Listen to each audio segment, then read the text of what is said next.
मेरा नाम अनवर है। मेरी उम्र 25 साल है। मेरी शादी का दिन था। मेरे चेहरे पर एक अलग ही चमक आ रही थी। सबका यही कहना था कि अनवर पर खूब रंग आया है। आखिर क्यों ना आता। मेरी पसंद की शादी हो रही थी। अभी मैं अपने कमरे में बैठा इसी सिलसिले में सोच रहा था कि अचानक मेरे पापा दरवाजा खटखटा कर अंदर आए। उनके पीछे मामा भी मौजूद थी। एक पल के लिए मैं हैरान हुआ क्योंकि बाहर बहुत मेहमान थे। उनको देखना भी उनकी जिम्मेदारी थी। मैं भी अभी दोस्तों से निकलकर बहुत मुश्किल से कमरे में आकर बैठा था ताकि थोड़ी देर आराम कर सकूं, क्योंकि लंबा फंक्शन था जिसमें मैं थक जाता। पापा को देखकर मैं फौरन अपनी जगह से खड़ा हो गया। पापा मुझे देखते हुए बोले, बैठ जाओ, तुमसे एक बहुत जरूरी और लंबी बात करनी है।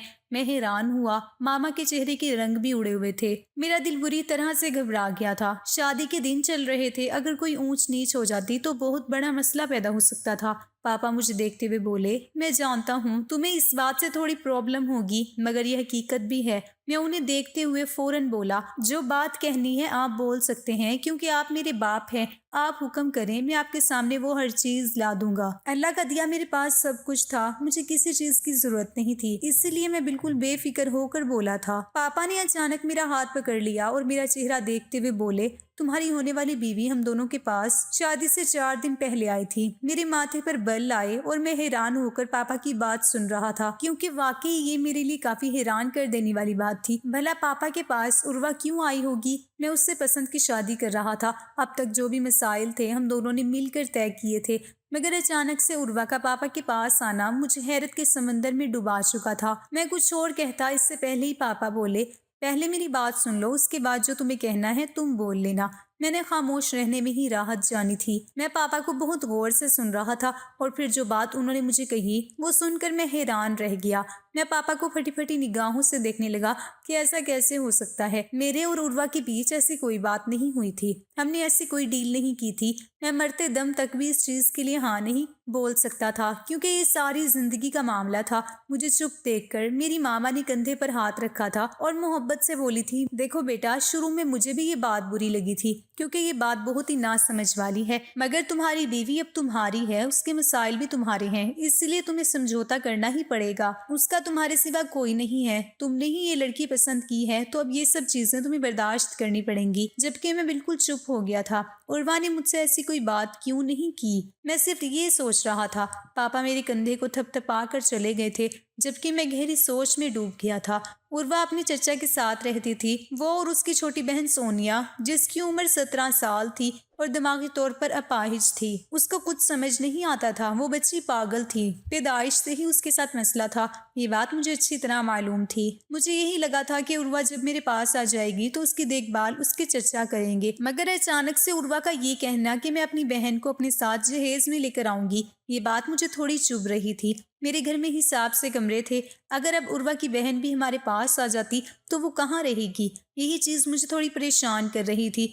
थोड़ी देर और गुजरी थी जब अचानक मेरा मोबाइल रिंग हुआ। मैंने फौरन मोबाइल उठाया क्योंकि उर्वा की ही कॉल थी। वो कुछ कहती इससे पहले ही मैं बोला था, ये तुम क्या बात करके गई हो पापा से। वो मेरे पास आकर किस तरह की बातें कर रहे हैं। हमारे बीच तो ऐसी कोई डील नहीं हुई थी। मैं कुछ और कहता इससे पहले ही उर्वा बोली, मैं जानती हूँ अनवर, तुम्हें ये बात बर्दाश्त नहीं हो रही होगी, लेकिन मैं मजबूर हूँ। मेरी बहन का मेरे अलावा और कोई नहीं है। मैं चचा के पास अपनी बहन को कैसे छोड़ दूँ।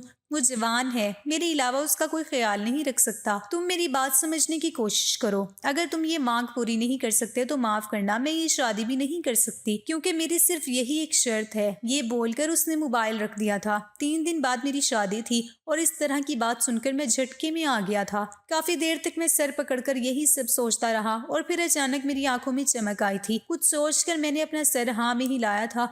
अगर ऐसा हो जाता तो मेरा बहुत फायदा हो जाएगा। मैंने दिल ही दिल में एक बेहतरीन चाल तैयार कर ली थी। एक पल के लिए मुझे शर्म आई थी कि मुझे ऐसा नहीं करना चाहिए। उर्वा से मैं मोहब्बत करता हूँ और उर्वा सोनिया से मोहब्बत करती है, लेकिन मुझे अपना फायदा भी देखना था और इस मुसीबत से छुटकारा भी चाहिए था। मैंने उर्वा को एक छोटा सा मैसेज टाइप किया था, मेरी जान, तुम्हारे लिए जान भी हाजिर है, इसीलिए मुझे तुम्हारी शर्त मंजूर है। ये बोलकर मैं बाहर आ गया था। मामा पापा को भी मैंने इशारे से हाँ बोल दिया था। मैं सीधा चुपचाप अपने दोस्तों के बीच जाकर बैठ गया था। घर में शोर शराबा हो रहा था। एक अलग ही शोर शराबे का आलम था। कोई बातें कर रहा था, कोई डांस कर रहा था, तो कोई खाना खा रहा था। सबकी अपनी अपनी जरूरत थी, जबकि मैं गहरी सोच में डूबा हुआ था। जल्द ही मैं बहुत आगे जाने वाला था। मुझे अपनी मंजिल साफ नजर आ रही थी। वक्त धीरे धीरे गुजरता चला गया था। 3 दिन कैसे गुजरे कुछ पता ही नहीं चला था। आज मेरी शादी का दिन था। आज मैं उर्वा को ब्याह कर अपने पास लेकर आने वाला था, लेकिन उससे ज्यादा खुशी मुझे सोनिया के आने की थी, क्योंकि जो मैं सोच रहा था अगर वो हो जाता तो मेरा बहुत फायदा था। मैं बारात लेकर मैरिज हॉल पहुंचा तो लड़की वालों ने हमारा इस्तकबाल बहुत ही शानदार तरीके से किया था। फूल की पत्तियां बरसाई गई थी, चारों तरफ शोर शराबा हो रहा था। हमने भी ढोल पटाखे बजाए थे, आसमान पर आतिशबाजी की थी। मैं उर्वा के चचा से मिला था, वो मुझे लेकर स्टेज पर पहुंच गए थे। थोड़ी ही देर में शादी की तमाम रस्में अदा कर दी गई थी और मेरी जिंदगी में उर्वा के साथ साथ सोनिया भी शामिल हो गई थी। मेरे चेहरे पर एक खूबसूरत मुस्कान थी। मैं उर्वा को पाकर तो खुश था, लेकिन ये खुशी किसी और चीज की भी थी जो हाल में मौजूद किसी भी शख्स को मालूम नहीं थी। थोड़ी देर बाद ही शोर उठ गया था और मैं अपनी दुल्हन को अपने साथ लेकर घर की तरफ रवाना हो गया था। मेरी दुल्हन ने अपनी बहन सोनिया का हाथ बहुत मजबूती से थाम रखा था। सोनिया उस वक्त लाल जोड़े में मौजूद थी जो उसकी दूधिया रंगत पर खूब जच रहा था। मेरी साली देखने वालों को अपनी तरफ बहुत मतवज्जो कर रही थी। अगर वो दिमागी तौर पर ठीक होती तो लड़कों पर कहर ढा देती। मैंने कई लड़कों को देखा था जो उसे घूर कर देख रहे थे। आखिर वो थी इतनी खूबसूरत। अभी अभी उसने जवानी की दहलीज पर कदम रखा था। ये रंग रूप तो आना ही था। हम घर पहुंचे तो मैंने अपनी बीवी का बहुत अच्छे तरीके से इस्तकबाल किया था। माँ ने कुछ रस्में की थी। उसके बाद मैं उर्वा का हाथ थामकर अपने कमरे की तरफ बढ़ चुका था। पीछे से सोनिया भी उसके पीछे आई थी, लेकिन मेरी मामा ने उसे थाम लिया था और मुझे इशारा किया था कि तुम चले जाओ। एक पल के लिए उर्वा ने दरवाजे के पास रुककर सोनिया को एक नजर देखा था, मगर वो बेहद मजबूर थी और मैं भी आज की रात कोई रियायत नहीं देना चाहता था, क्योंकि ये मेरी जिंदगी की सबसे खूबसूरत रात थी। मैं अपनी बीवी को लेकर अपने कमरे के अंदर दाखिल हो गया था। मैं अभी उर्वा से कोई बात करता इससे पहले ही वो परेशान अंदाज में बोली थी, आप बाहर जाकर एक बार अपनी मामा को बोल दें कि उसका ख्याल रखे, वो मेरे बिना नहीं रहेगी, परेशान हो जाएगी। वो कुछ और कहती इससे पहले ही मैंने उसके होंठों पर अपनी उंगली रख दी थी और उसकी आंखों में देखते हुए बोला था, अरे आप परेशान क्यों होती हैं, आप बैठो, मैं देख कर आता हूँ। मैं बाहर आया तो मामा सोनिया से छोटी छोटी बातें कर रही थी जो वो सर झुकाकर बता रही थी। मैंने माँ को अपनी तरफ आने का इशारा किया। वो फौरन उठकर मेरे पास आ गई थी। मैं उनके कान में सरगोशी भरी आवाज में बोला था, ध्यान रखना इस पागल का, इसकी बहन अंदर मुझे परेशान कर रही है। मामा ने मेरे बालों में हाथ फेरा था और मोहब्बत भरे अंदाज में बोली थी, तुम परेशान मत हो, मैं देख लूंगी, ये मेरे पास ही सो जाएगी, कल तक इसका भी कमरा तैयार कर देंगे। मैंने सर हल्का सा हिलाया था और अपने कमरे के अंदर आ गया था। मेरी बीवी दुल्हनों की तरह बैठी हुई थी। मैंने कमरे को अंदर से बंद कर दिया था। वो रात मेरे लिए मेरी सबसे हसीन रात थी। मैंने अपनी तमाम हसरतें पूरी की थी। अगली सुबह जब मैं बिस्तर से उठा तो मेरी बीवी कमरे के अंदर मौजूद नहीं थी।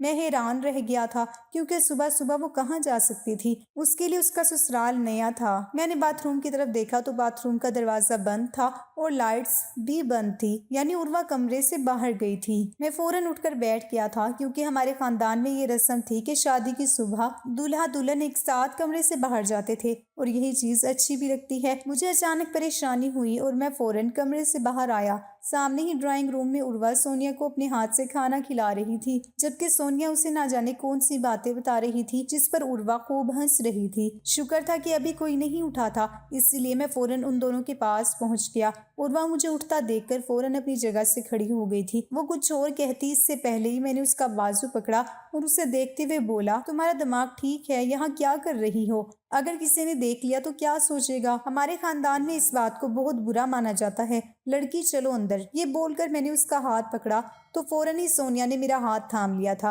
और मुझे देखते हुए बोली थी, दूल्हे भाई छोड़े मेरी बहन को, हम खाना खा रहे थे, आप भी खा लीजिए। वो इतनी मासूमियत से बोली थी कि कुछ पल के लिए मुझे शक हुआ था कि ये लड़की पागल नहीं है। मैं चुप हो गया था। भला मैं उसे क्या जवाब देता? मैंने उर्वा को देखा था और उससे अंदर आने का इशारा करके कमरे के अंदर चला गया। मेरा दिमाग अजीब सी उलझन का शिकार था। क्या मुझे ये करना चाहिए था? वो लड़की बहुत मासूम थी यही बात मेरे दिमाग में बार बार आ रही थी, जो मुझे परेशान कर रही थी। लेकिन मैं बेहद मजबूर था। मैं उर्वा के साथ उस लड़की को बर्दाश्त नहीं कर सकता था।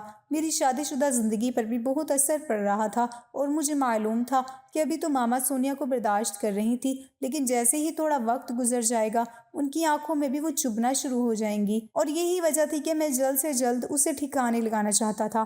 थोड़ी देर बाद ही उर्वा कमरे के अंदर आ गई थी और मुझसे काफी खफा खफा नजर आ रही थी। मैंने उसे देखकर सादे लफ्जों में कहा था, ख्याल करना तुम अपने मैके में नहीं, अब ससुराल में हो। ये बोलकर मैं वापस आंखें बंद करके लेट गया था। मेरी आंख सुबह 10 बजे के करीब खुली। उर्वा शीशे के सामने बैठी तैयार हो रही थी।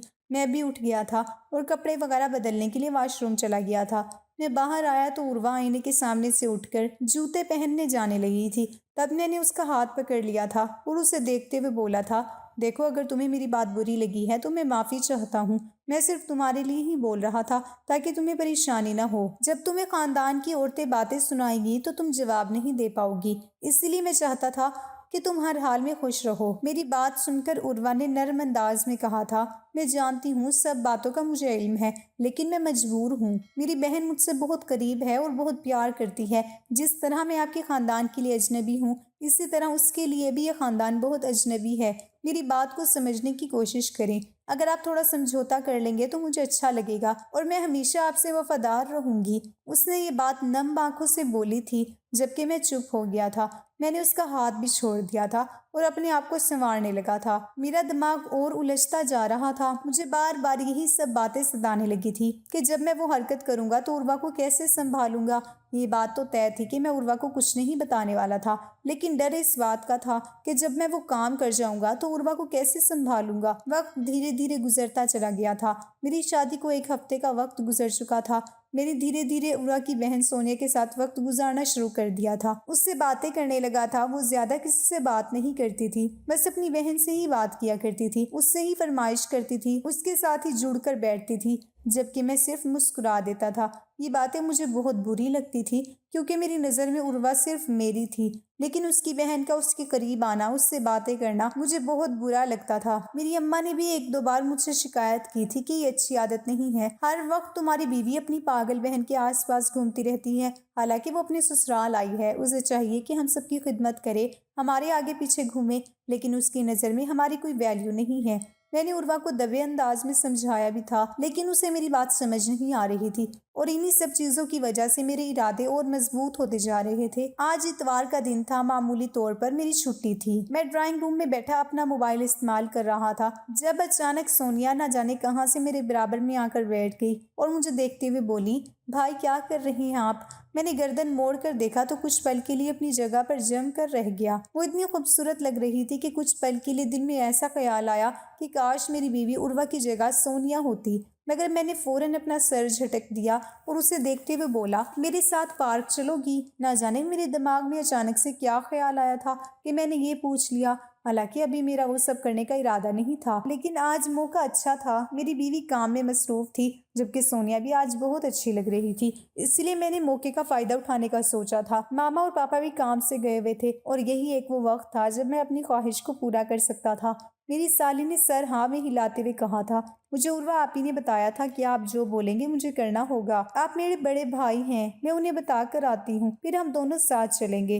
वो बिल्कुल बच्चों के अंदाज में बोलकर अपनी जगह से खड़ी हुई थी और मैंने डर कर उसका हाथ पकड़ लिया था। उसने मुझे हैरानी से देखा था, जबकि मैं उसे अपने बराबर में बिठाते हुए अपनी बातों में उलझाने लगा था। तुम उर्वा को बताओगी तो वो तुम्हें जाने ही नहीं देगी। कल रात ही वो मुझे बोल रही थी कि सोनिया अब कहीं नहीं जाएगी, वो घर में रहेगी। बाहर जाती है तो बहुत ज्यादा खेलती है, फिर गिर कर चोट लगा लेती है, इसलिए अच्छा है कि तुम मेरे साथ चलो, हम तुम्हारी आपी को आकर बता देंगे। मेरी बात सुनकर वो थोड़ी देर सोचने लगी। मैं बार बार अपने कमरे की तरफ देख रहा था कि कहीं उर्वा बाहर ना आ जाए, क्योंकि अगर उर्वा बाहर आ गई तो बहुत मुश्किलात पैदा हो सकती थी। कुछ पल बाद वो दोबारा बोली थी, मगर आप ही मारेंगी। उस दिन भी उन्होंने मुझे बहुत डांटा था जब मैं आपके छोटे भाई के साथ मॉल चली गई थी। वो और कुछ कहती इससे पहले ही मैं बोल पड़ा, अरे नहीं मारेगी, क्योंकि तुम मेरे छोटे भाई के साथ गई थी, आज तो तुम अपने भाई के साथ जा रही हो। उर्वा मुझ पर यकीन करती है कि मैं तुम्हारा ख्याल रखूंगा। चलो ना, हम चलते हैं। अगर तुम नहीं जा रही हो तो मैं फिर जा रहा हूँ। मैं फौरन ये बोलकर अपनी जगह से खड़ा हो गया। मैंने उसे ऐसी मुश्किल में डाल दिया था कि वो ना हाँ बोल पा रही थी और ना ही मना कर पा रही थी। उसने कुछ सोचकर सर हाँ में हिलाया और मेरा हाथ पकड़कर बाहर की तरफ बढ़ गई। मैंने दिल ही दिल में शुक्र अदा किया कि इसने दोबारा उर्वा से इजाजत मांगने की जिद नहीं की, क्योंकि अगर वो उर्वा से इजाजत मांगने की जिद कर लेती तो मेरे लिए बहुत मुश्किल पैदा हो सकती थी। मैं उसे लेकर गाड़ी में बैठ गया। मैंने फोन निकालकर अपने एक दोस्त को मैसेज कर दिया, क्योंकि मैं जिस जगह जा रहा था वहां पर इत्तला देना जरूरी था। मेरा दिल बहुत तेजी से धड़क रहा था। एक पल के लिए दिल में ख्याल आया कि रहने देता हूँ, फजूल में उर्वा परेशान हो जाएगी, इस बच्ची की जिंदगी भी तबाह हो जाएगी। लेकिन अगर मैं ये ना करता तो मेरी जिंदगी और मुश्किलों में पड़ सकती थी। मामा का दबाव, सबके ताने, और फिलहाल मुझे पैसों की भी जरूरत थी, और यही आखिरी बात थी जिसने मुझे किसी भी हालात से टकराने के लिए तैयार कर दिया। मैं सोनिया को लेकर शहर की तरफ रवाना हो गया। मेरे हाथ पांव अजीब तरह से कांप रहे थे। अचानक उर्वा का फोन आने लगा। मेरे हाथ पांव और ज्यादा सुन्न हो गए। मैंने सोनिया की तरफ देखा तो वो बाहर गाड़ियों को देखने में मसरूफ थी।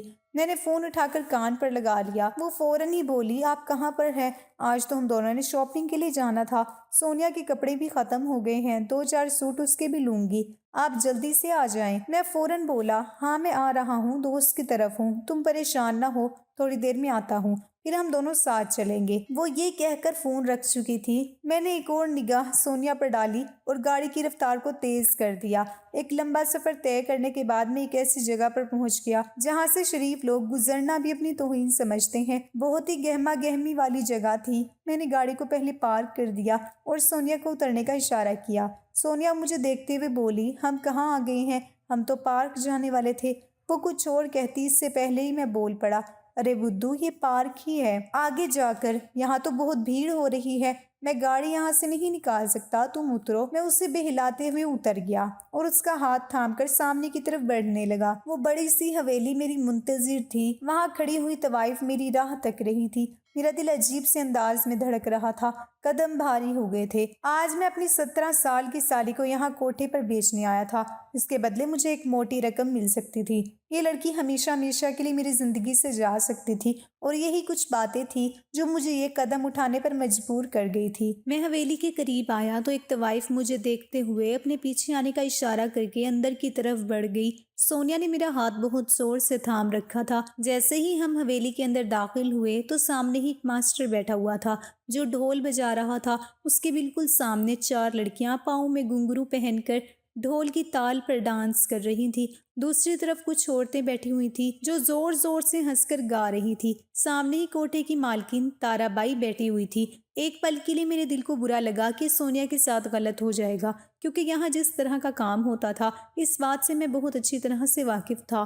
मैं पास गया तो वो औरत फौरन ही उठकर बैठ गई और सोनिया को ऊपर से नीचे तक देखते हुए बड़े ही अजीब अंदाज में बोली, छोरी तो बड़ी कमाल है, उम्र क्या है इसकी? मैं फौरन बोला, 17 साल की है। मेरी बात सुनकर ताराबाई के चेहरे पर मुस्कान फैल गई और वो खुश होते हुए बोली, यानी जवान है, इसके मैं तुझे सिर्फ 2 लाख दूंगी, इससे ज्यादा नहीं दे सकती। अगर इसने मुझे कमा कर दिया और मेरे काम आई तो तुझे पैसे और दूंगी, अगर नहीं तो फिर तू कौन मैं कौन।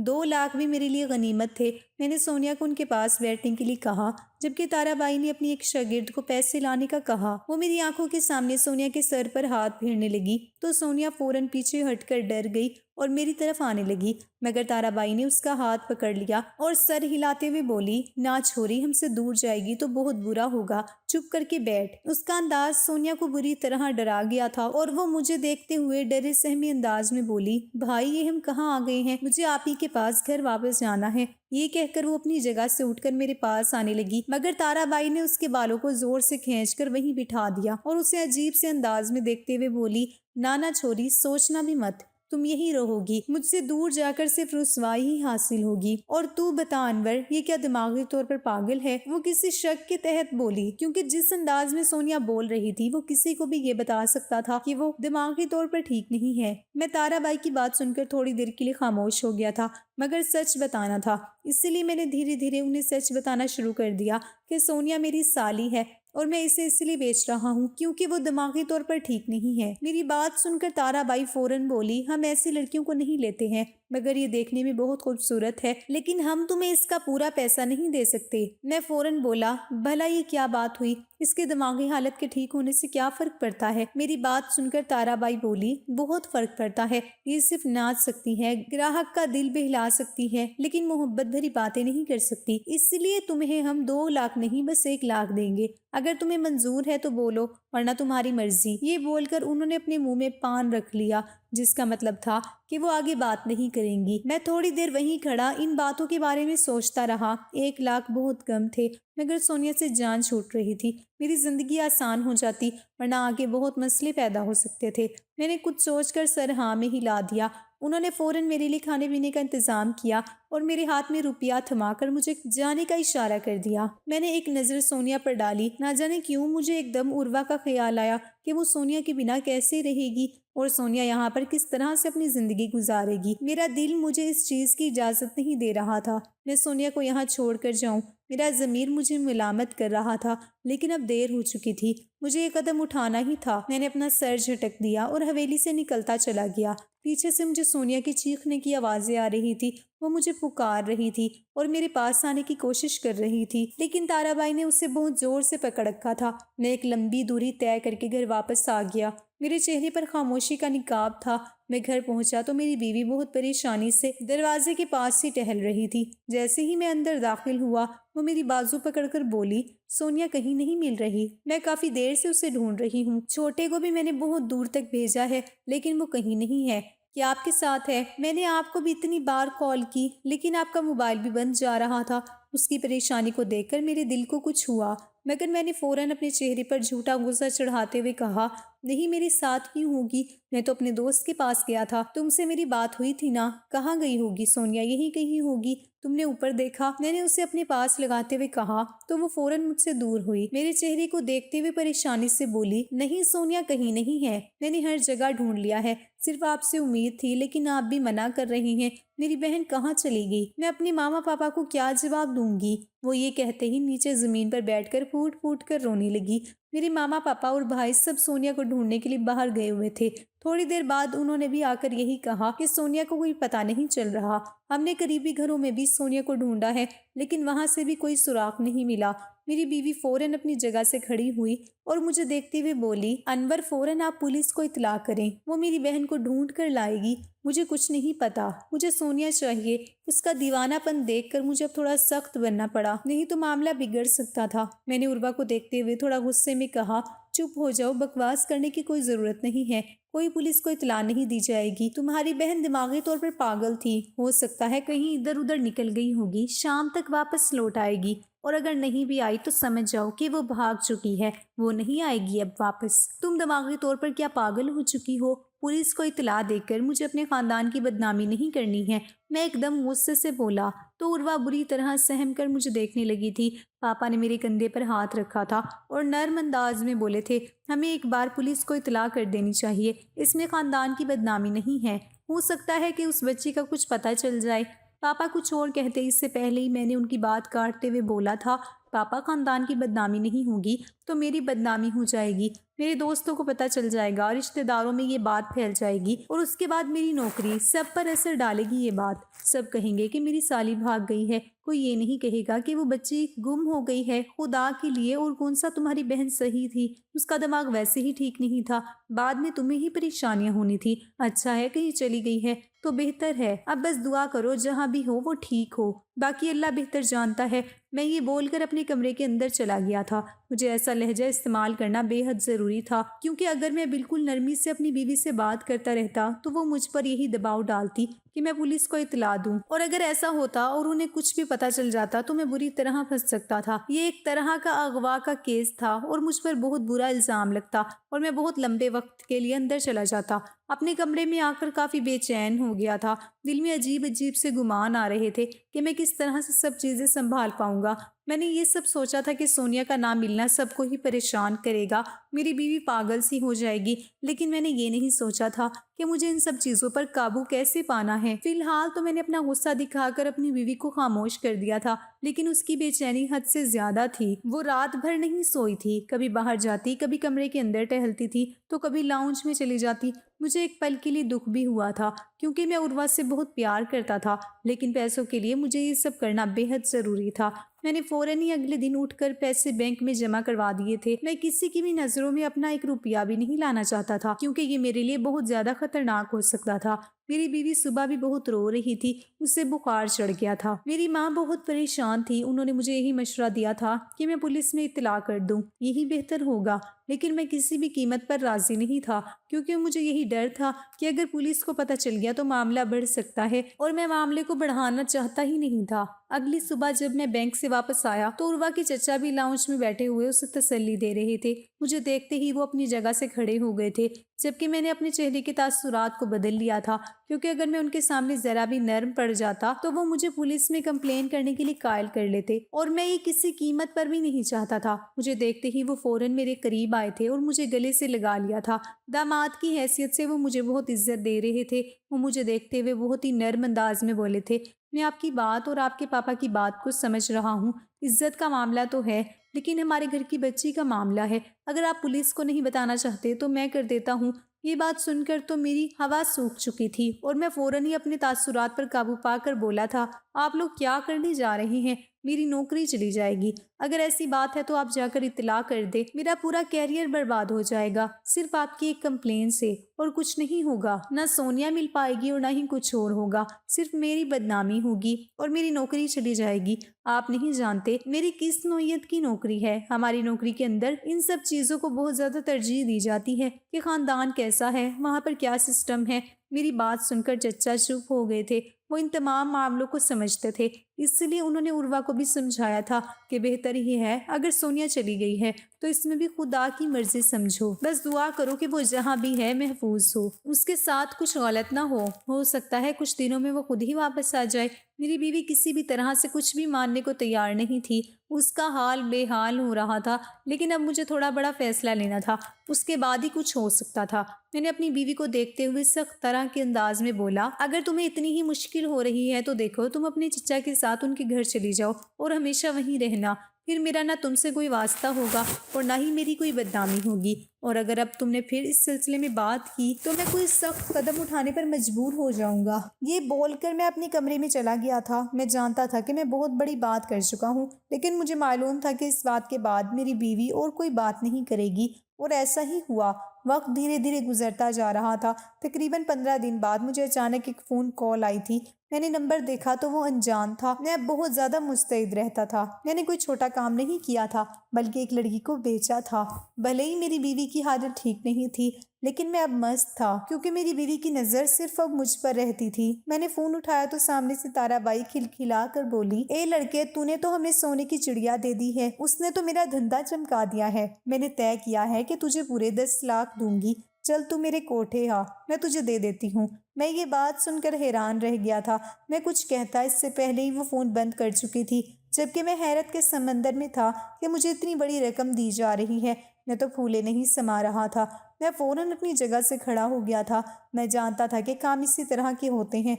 जब लड़की पैसा कमा कर देना शुरू कर देती है तो ये कोठे वाले पैसे और ज़्यादा देते हैं। इसीलिए मैं जल्द ही अपने सभी काम छोड़कर शहर की तरफ गामजन हो गया था। लेकिन मुझे ये बात मालूम ही नहीं थी कि वहां जाने के बाद मेरे साथ क्या होने वाला है, मैं किस मुश्किल में फंसने वाला हूँ। मैं जैसे ही वहां पहुंचा तो दरवाजे पर वही तवाइफ खड़ी हुई थी जो पहले दिन मुझे अंदर लेकर गई थी। वो मुझे देखते ही बोली, अरे आ गए बाबू, तुम चलो आओ अंदर, तुम्हारी ताराबाई बड़े जोर से इंतजार कर रही है। उसके अंदाज में अजीब सी माने फैजी थी। दिल किया कि मैं अंदर ना जाऊं। ना जाने क्यों मेरी छठी हिस्स मुझे इशारा दे रही थी कि कुछ गलत है, मगर मैं फिलहाल पैसों की लालच में इतना अंधा हो चुका था कि मैं सारी चीज़ों को भूलकर उसके पीछे चल पड़ा था। अभी मैं 4 कदम ही आगे बढ़ा था कि सामने का मंजर देखकर मेरे रोंगटे खड़े हो गए थे। मेरी बीवी ताराबाई के बराबर में ही बैठी हुई थी और अपनी बहन को सीने से लगा रखा था। मैं कुछ पल के लिए अपनी जगह पर खड़ा रह गया था। मुझे कुछ समझ नहीं आ रहा था कि मैं क्या करूं। अचानक ही मेरी बीवी अपनी जगह से खड़ी हुई थी और मुझे समझने का मौका दिए बिना उसने घुमाता हुआ थप्पड़ मेरे मुंह पर रसीद किया था। थप्पड़ की गूंज पूरे कोठे में गूंज उठी थी। वो मेरा गिरीबान पकड़ते हुए बोली थी, तुम्हारी हिम्मत कैसे हुई मेरी बहन के साथ ये घिनौना खेल खेलने की? मैं तुम्हारा कत्ल कर दूंगी, बेशरम इंसान, खुदा तुम्हें बर्बाद करे। यही बोलते हुए उसने मुझे पीछे की तरफ धक्का दे दिया था। मैं नीचे ज़मीन पर गिरता इससे पहले ही मुझे 2 पुलिस ने थाम लिया था। मैं बुरी तरह से फंस चुका था।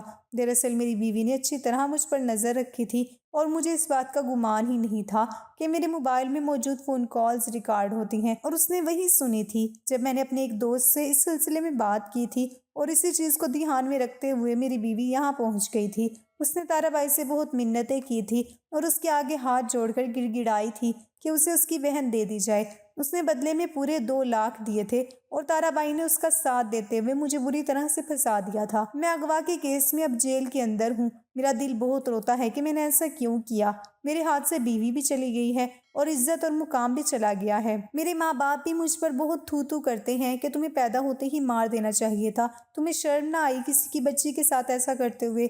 जबकि आज मैं भी पछतावे की गहराइयों में हूँ कि मुझे ये नहीं करना चाहिए था। मैंने उस लड़की को पागल समझकर उसकी ज़िंदगी के साथ खेला था और आज ज़िंदगी ने मेरे साथ ही ऐसा खेल खेला था कि मैं अब कैद होकर रह गया था। दोस्तों, वीडियो कैसी लगी कमेंट करके ज़रूर बताएं। वीडियो को लाइक और चैनल को सब्सक्राइब ज़रूर करें।